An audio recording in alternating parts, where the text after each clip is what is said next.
The streets of Minneapolis, where you can see these are protesters, ICE protesters, that are now what looks like engaging physically with ICE agents. Minneapolis is burning again, and the president just put the Insurrection Act on the table. We've got riots at ICE headquarters, a mayor telling police to fight federal agents, and a senator breaking ranks. This is escalating fast. For the Insurrection Act in Minnesota, what are you waiting for? Well, the Insurrection Act, which has been used by 48% of the presidents as of this moment, the Insurrection Act also, if you look at it, I believe it was Bush, the elder Bush, he used it, I think, 28 times. It's been used a lot. And if I needed it, I'd use it. I don't think there's any reason right now to use it. But if I needed it, I'd use it. It's very powerful. You have to read between the lines here. The media wants him to say, "I'm sending in the tanks," so they can run the dictator headline. But he's actually showing restraint. He's dangling the Insurrection Act like a sword of Damocles, saying, "I have it, I've used it before, but I don't need it right now." That's a strategic pivot. It puts the pressure back on Governor Walz and the local mayors. If the chaos continues, he can say, "I gave you a chance." It's also interesting he references George H.W. Bush using it during the LA riots. He's framing this not as a political move, but as a restoration of order, citing historical precedent to normalize it before he potentially pulls the trigger. The message is clear. Clean up your own backyard or the feds will do it for you. Streets of Minneapolis, where you can see these are protesters, ICE protesters, that are now what looks like engaging physically with ICE agents. They're outside the headquarters there in Minneapolis, and we've been covering this for the last few days. As you know, there's been a barrier with law enforcement protecting the building of headquarters from protesters. We've seen protesters sort of attach themselves to vehicles, try to provoke agents. We've seen some small incidences of violence during the day. And here we see what looks to be an arrest occurring on the other side of that chain link fence. You can see as well the signs, some of which have words we can't say on live television right now. This footage is wild. This isn't a peaceful assembly. This is a siege on a federal facility. Look at the tactics. They are physically engaging, climbing barriers, and trying to provoke a response. The thing that stands out is the coordination. You see people with press helmets, you see organized lines. This isn't random anger. This is mobilized resistance. And here is the uncomfortable truth. When local police are told to stand down or are overwhelmed, federal agents have to protect their own perimeter. That creates a dangerous vacuum where violence becomes the only language left. If these protesters actually breach that fence, we are looking at a potential mass casualty event. This is exactly the kind of visual that justifies federal intervention to the average American voter watching at home. Say to those who watch that and other videos that they're seeing themselves. I mean, this is not just the mainstream media. This is people are seeing these videos and they're concerned that a place like Minnesota is turning into a police state and they're going up to U.S. citizens asking for ID and using I think that there's a lot of fear mongering going on. I think by the media. But it's not. Hold on. Let me just correct you right there. They're watching these videos and using their independence of mind. It's not the media. No, actually, it is the media. And we're seeing it time and time again by saying things like the police state. What we're seeing is rampant violence against our law enforcement, highly coordinated. We have our legal authorities. When individuals see videos like that, you have to ask the question, was this individual obstructing law enforcement, which is a federal crime? Were they assaulting law enforcement, which is a felony? Were any of those instances occurring before this video was cut? Because you saw a very short cut, and that's what I'm talking about the media. There is not a lot of context that's being out there. Then why have to don't be you allow very ICE officers to wear the cameras? We of course allow them to wear. They often they all have body cameras. We are working on that with the one big beautiful bill. Actually, I think we can talk about the incident from last week where that law enforcement officer. If I can finish, that law enforcement officer, he actually filmed himself being obstructed by these individuals who are on the ground who are harassing him. This vehicle being blocked in, and that actually largely vindicated him. And actually, everything that DHS has said up until that point was corroborated. You have to look at the polling, right? This isn't the media. This is actual polling that says, hey, I like what ICE is doing in terms of its target. We want to get criminals off the street who don't belong in the country. But 51% say ICE makes cities less safe. Just 31% say it makes cities more safe. On the Renee Good case you brought up, 26% of Americans viewed the shooting as an appropriate use of force, while 56% called it an inappropriate use of force. So are you willing to consider in some cases ICE has gone too far and is losing American support? That interview was a masterclass in gaslighting versus reality. The anchor keeps pushing this police state narrative because ICE agents are checking IDs. But the DHS official, Tricia McLaughlin, is trying to pivot back to the actual violence agents are facing. She mentions a 1,000% increase in assaults on officers. That is a staggering statistic that gets completely buried. When you have federal agents being rammed by cars or beaten with shovels, and the media response is, well, asking for ID is scary, you see the disconnect.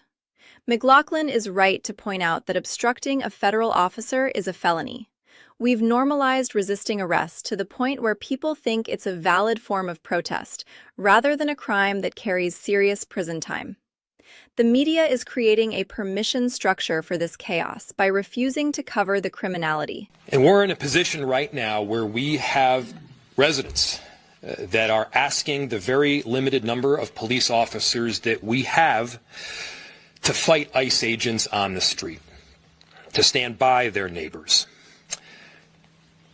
We cannot be at a place right now in America where we have two governmental entities that are literally fighting one another. Did you see the police chief's face? That is the face of a man who knows his boss is saying something insane. Mayor Frey is literally suggesting that his local police officers should be fighting federal ICE agents. Think about the implications of that. He is calling for a civil war between law enforcement agencies. He wants a beat cop to draw a weapon on a federal agent. That is unhinged. It puts those officers in an impossible legal and physical position. If a Minneapolis cop interferes with a federal arrest, they can be charged with obstruction of justice or worse. Frey is playing politics with the liberty and safety of his own force. It's performative recklessness, and you can tell by the chief's body language that he wants absolutely no part of this suicide mission. Let's also talk about ICE. Now, absolutely, again, what happened in Minneapolis was absolutely tragic. And then now, if you think, now this is from the Washington Post, this is the latest statistics. These are people that ICE now are, it's like now, 67% have criminal charges, pending ones, or that. So that's more than two-thirds, the people. Now there are some people that aren't involved in any kinds of illegal things, but so me, I think two things can be true.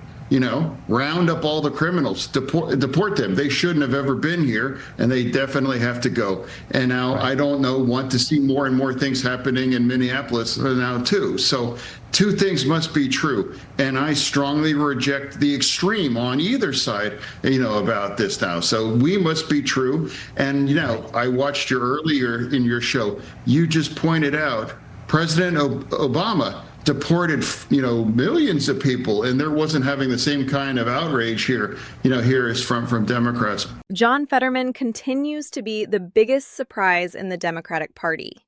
He is saying the quiet part out loud. If you are a guest in this country and you commit crimes, you have to go. It's basic common sense, but in his party, it's heresy. He's rejecting the abolish ICE fringe because he knows it's a losing issue electorally.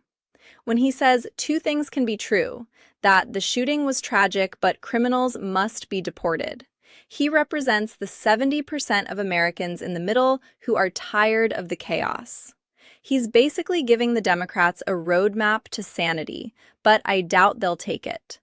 It's fascinating to watch him pivot to this populist law and order stance, while the rest of his colleagues are doubling down on the narrative that got them into this mess. A jury in Seattle just acquitted a man of ramming his car into 4 ICE agents.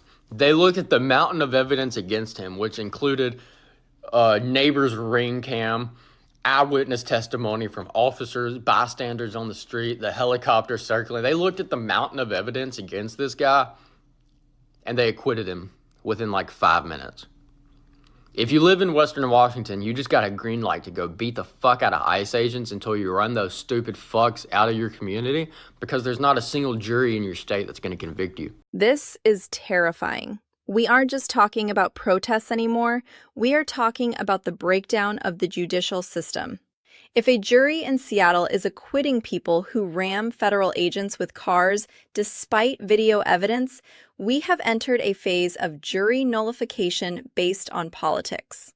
It sends a message that open season on law enforcement is acceptable as long as it's in the right zip code.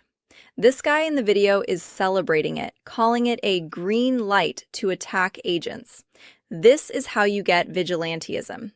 If the courts won't enforce the law because of political bias, federal agents will stop trusting the system and start engaging with overwhelming force to protect themselves.